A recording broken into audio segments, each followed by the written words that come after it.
YSR Congress party ఆధ్వర్యంలో మార్చి 3న ప్రకాశం జిల్లా Medarametla highway సమీపంలో నిర్వహించే సిద్ధం సభను విజయవంతం చేయాలని వైఎస్ఆర్ కాంగ్రెస్ పార్టీ దర్శి నియోజకవర్గ ఇన్ఛార్జి మాజీ ఎమ్మెల్యే డాక్టర్ బూచేపల్లి శివప్రసాద్ రెడ్డి పిలుపునిచ్చారు. దర్శి పట్టణంలోని పార్టీ కార్యాలయంలో జిల్లా పరిషత్ చైర్పర్సన్ శ్రీమతి బూచేపల్లి వెంకయ్యతో కలిసి సన్నాహక సమావేశం నిర్వహించి శివప్రసాద్ రెడ్డి మాట్లాడారు. రాష్ట్ర ముఖ్యమంత్రి వైఎస్ జగన్మోహన్ రెడ్డి పాల్గొనే సిద్ధం సభకు దర్శి నియోజకవర్గంలోని 5 మండలాల నుండి భారీగా పార్టీ శ్రేణులు తరలిరావాలని ఆయన కోరారు. మార్చి 3వ తేదీన మన ప్రీతం నాయకులు వైఎస్ జగన్మోహన్ గారు రాష్ట్ర ముఖ్యమంత్రి వర్యులు సిద్ధం సభకి అద్దంకి కాన్స్టిట్యున్సీలో మేదరమెట్ల హైవేలో ఈ సిద్ధం సభ జరుగుతుంది. ఈ కురుక్షేత్ర యుద్ధంలో మన ప్రీతం నాయకులు జగన్మోహన్ గారు అర్జునుడిలాగా ఈ రాష్ట్రంలో పేద ప్రజలు, ముఖ్యంగా రైతులు, మహిళలందరూ, ఎస్సీ, ఎస్టీ, బీసీ, బడుగు బలహీన వర్గాలందరూ, రైతు సోదరులందరూ, వైఎస్ఆర్సీపీ కార్యకర్తలందరూ, నాయకులందరూ ప్రతి ఒక్కరూ అర్జునుడితో పాటు కలిసి నడపడం కోసం సంసిద్ధమై ఉన్నాం. ఈ సిద్ధం ప్రోగ్రాంకి ఈ 3 జిల్లాల నుంచి కూడా లక్షలాది మంది వచ్చి ఈ ప్రోగ్రాం చేయవలసిన కూర్చున్నాం. ముఖ్యంగా దర్శి నియోజకవర్గం నుంచి సుమారుగా 20 నుంచి 25 వేల మంది జనాభా సిద్ధం ప్రోగ్రాం రావడం కోసం, జగన్మోహన్ గారు సభని జయప్రదం చేసుకోవడం కోసం, జగన్మోహన్ గారితో పాటు మేము నడవడం కోసం, జగన్మోహన్ గారితో పాటు పాదయాత్ర నడిచిన వాళ్ళు, ఓదార్పయాత్ర నడిచిన వాళ్ళందరూ కూడా ఆయనతో పాటు కలిసి ఆయనతో పాటు నడవడానికి కూడా సంసిద్ధంగా ఉన్నామని చెప్పి కార్యకర్తలందరూ చెప్పే సంతోషం. ఈ రాష్ట్రంలో మాట మీద నిలబడే వ్యక్తి ఆ రోజు రాజశేఖర్ గారి తర్వాత మన ముఖ్యమంత్రి వైఎస్ జగన్మోహన్ తప్ప ఇంకేమో లేదని చెప్పి సభాముఖం తెలియజేస్తున్నారు. గతంలో ఎంతోమంది ముఖ్యమంత్రులు వచ్చారు, పోయారు, కానీ మాట మీద నిలబడే వ్యక్తి, ఒక మాట ఇస్తే శిలాశాసనంగా నిలబడే వ్యక్తి ఇప్పుడు పేద ప్రజల్లో ప్రతి ఒక్కరి గుండెల్లో ఈరోజు రాజశేఖర్ గారి కుటుంబం బదిలంగా ఉంది. ప్రతి గుండెల్లో వైఎస్ఆర్ కుటుంబం ఎందుకుందంటే మా కుటుంబం ఎప్పుడు మాట మీద నిలబడతారు కాబట్టి అందరూ రాష్ట్ర ప్రజలు మొత్తం నమ్ముతున్నారు.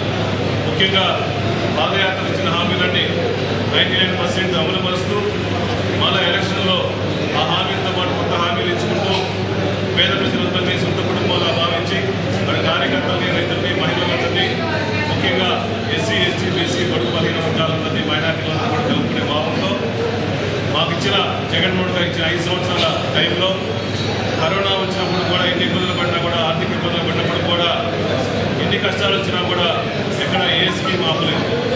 కానీ చంద్రబాబు నాయుడు గారి పరిపాలన అంతకుముందు సుమారు 600 పైచీలకు హామీలు ఇచ్చి ఎలక్షన్ తర్వాత ఓట్లు గెలుచుకున్న స్థితి సంపాదించిన తర్వాత పూర్తిగా పేద ప్రజలందరూ ముందులోకి చంద్రబాబు నాయుడు ఒక పక్క, మళ్ళా జగన్మోహన్ గారు ఎదుర్కొనే ధైర్యం లేకుండా ఈ రాష్ట్రంలో చంద్రబాబు నాయుడు గారు సుమారుగా 3 సార్లు సీఎం అయ్యి 14 సంవత్సరాలు సీఎంగా ఉండి మాట్లాడితే నాకు 50 సంవత్సరాలు ఇండస్ట్రీ ఉందని చెప్పుకునే చంద్రబాబు నాయుడు గారు జగన్మోహన్ గారు ఎదుర్కొనే ధైర్యం లేక ఆయనతో పాటు ఇంకా 3 పార్టీలతో కలుపుకుంటూ అటు బీజేపీ కానీ, పవన్ కళ్యాణ్ కానీ, చంద్రబాబు కలిసి జగన్మోహన్ గారు ఎదిరించడం కోసం ఉన్నారు. ఈ రాష్ట్రంలో జగన్మోహన్ గారు విశ్వసనీయ నాయకుడు కాబట్టి, అన్ని పథకాలన్నీ పేదవాళ్ళు అందుతున్నాయి కాబట్టి ఈ రాష్ట్రంలో పేద ప్రజలందరూ కానీ, కార్యకర్తలందరూ కూడా జగన్మోహన్ గారు నడుస్తున్నారు. ఒకటే ప్రామాణికం, మాట మీద నిలబడే వ్యక్తి ఎవరు, మాట తప్పే వ్యక్తి ఎవరు. ఈ రాష్ట్రంలో చంద్రబాబు నాయుడు గారిని నమ్మే పరిస్థితి లేదు. ఈరోజు చంద్రబాబు నాయుడు గారు నేను ఇచ్చిన అంతకుముందు హామీలు కానీ నేను నిలబెట్టుకున్నాను, దాని మీద ఓట్లేసే పరిస్థితి లేదు. కానీ జగన్మోహన్ ఓటే చేస్తున్నాడు. నేను ఇచ్చిన పథకాలు ప్రతి ఇంటికి చేరుంటే, నా పథకాన్ని మీకు నచ్చి ఉంటే మీరందరూ బెనిఫిట్ పొందితే మాకు ఓట్లు ఇవ్వని చెప్తున్నారు. కానీ చంద్రబాబు నాయుడు గారు ఏమన్నారు, అయ్యా నాకు 72 సంవత్సరాలు అయిపోయింది, నేను ముసలిని అవుతున్నాను, నాకు కుర్చీ మీద ఆశ ఉంది, మీరందరూ గెలిపించాలని అడుగుతున్నారు. కానీ వ్యత్యాసం చూడండి, ఆయనకి కుర్చీ మీద ఆశ, జగన్మోహన్ గారికి ఆశతో ఉన్నాడు చంద్రబాబు నాయుడు. ఓన్లీ వాళ్ళ కార్యకర్తల కోసం, వాళ్ళ జోబులు నింపుకోవడం కోసం, వాళ్ళ కుర్చీ కోసం ఉంటున్నాడు తప్ప ఈ రాష్ట్రంలో పేద ప్రజల కోసం, వాళ్ళ సంక్షేమం కోసం పెట్టిందే వైఎస్ఆర్సీపీ ప్రభుత్వం, వైఎస్ఆర్సీపీ జెండా. ఈ జెండా ఒక ఆశయంతో నడుస్తుంది. ఈ ఆశయం కోసం ప్రతి ఒక్కరు నడుగలుగుతున్నారు. ఆ రోజు రాజశేఖర గారి తదనంతరం ఈ రాష్ట్రంలో ఎంతో మంది ఇబ్బందులు పడుతున్నప్పుడు వైఎస్ఆర్ కాంగ్రెస్ పార్టీ పెట్టి పార్టీ పెట్టారు. ఒక ఆశయంతో పెట్టిన పార్టీ ఇది.